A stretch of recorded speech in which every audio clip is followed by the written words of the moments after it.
Bonjour, dans cette vidéo, nous sommes en secondaire 4 au numéro 5. Alors, si tu te souviens, le numéro 5 fait suite au numéro 4 où la poésie a une utilité, à savoir embellir la saleté. Et comment on y arrive? C'est en faisant une comparaison avec des connaissances générales sur l'espace, donc en comparant l'infiniment petit à l'infiniment grand. OK? Et là, ici, en effet, alors, je vais descendre. Donc, on a un organisateur textuel d'explication, illustration que je t'ai montré depuis très longtemps. Il est très utile autant en petite microstructure à l'intérieur ou en macro ici. Et donc, notre sujet, c'est encore le poète ou la poésie. Donc, on est toujours dans le même sujet. Et là, on a une virgule ici, donc on va détacher là encore la comparaison. Déjà là, tu le vois, on a une répétition de la comparaison. Donc, c'est vraiment ce qui est répété, c'est la comparaison de l'infiniment petit à l'infiniment grand, comment on arrive à voir la beauté dans ce qui ne l'est pas.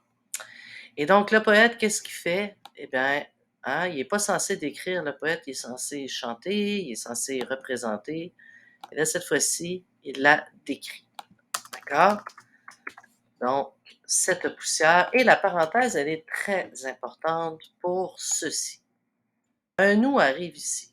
Il n'est pas anodin, le nous, hein? D'un point de vue connoté, là. Hein? Cette poussière énerve qui? Nous. Hein?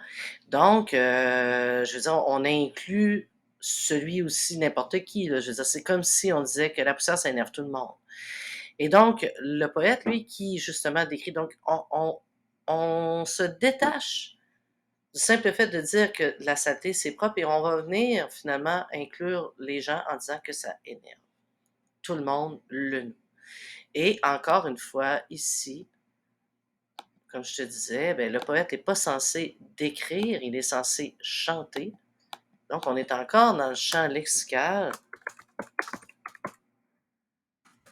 de l'utilité de la poésie.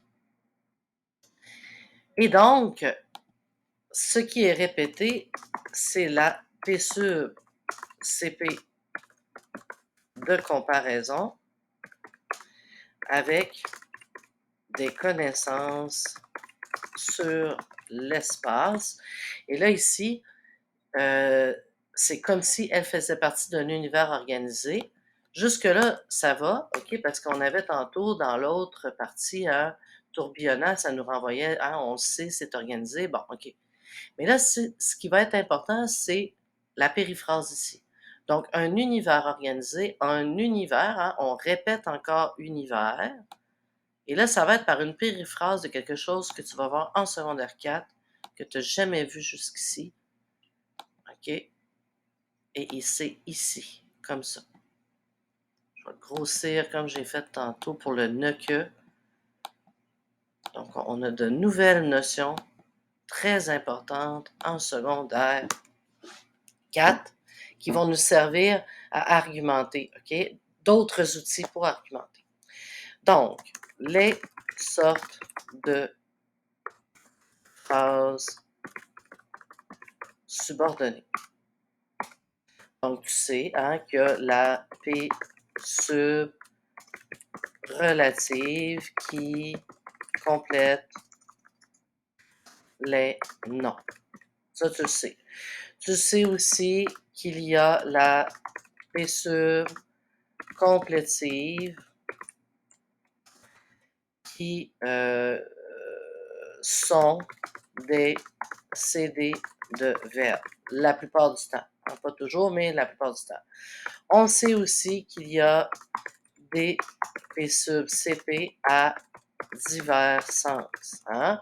Ce qu'on appelait les compléments circonstanciels de, donc on sait ça aussi. Et là, il y en a une quatrième qu'on ne voit pas souvent, qui, elle s'appelle la P sub corrélative. Le mot corrélation, OK, ça veut dire quoi? Ça veut dire un lien. OK? Donc, quel lien? Il y en a 4, 3 plutôt, désolé. Il y en a 3. Donc, il y a le premier qui est plus petit que. OK? Ensuite, il y a, puis ce sont des liens mathématiques. Donc, il y a plus grand que. Là, tu me vois venir, hein? Il va y avoir quoi? Égal à. Oups. Donc, nous, dans cette phrase-là, un univers aussi important que. Donc, on a un univers, la poussière, égale un autre, à savoir quoi? Tout l'espace.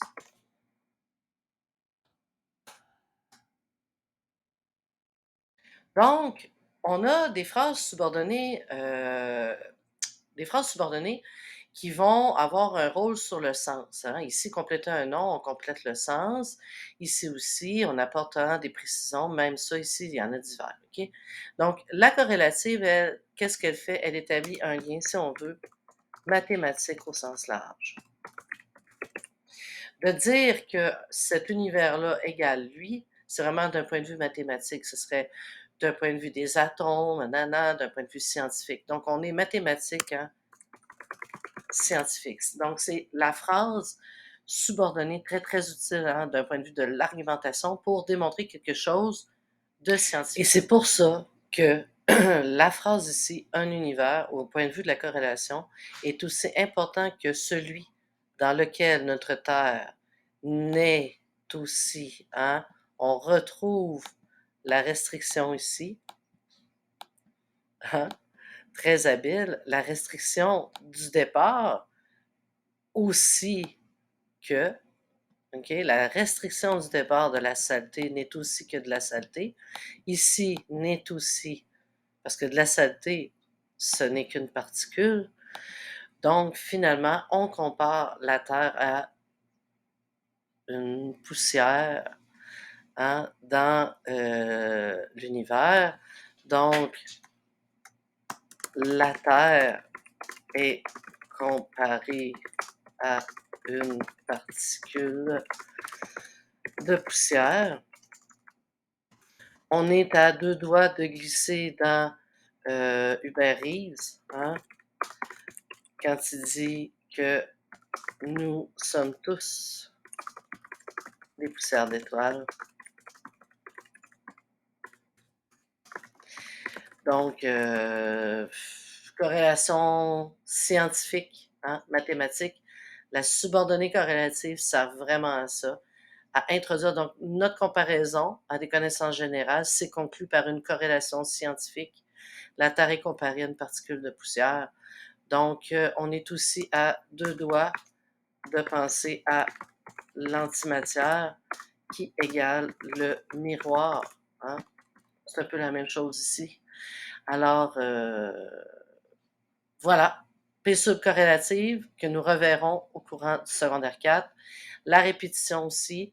Et donc, plein de nouvelles choses pour savoir écrire et avoir du style.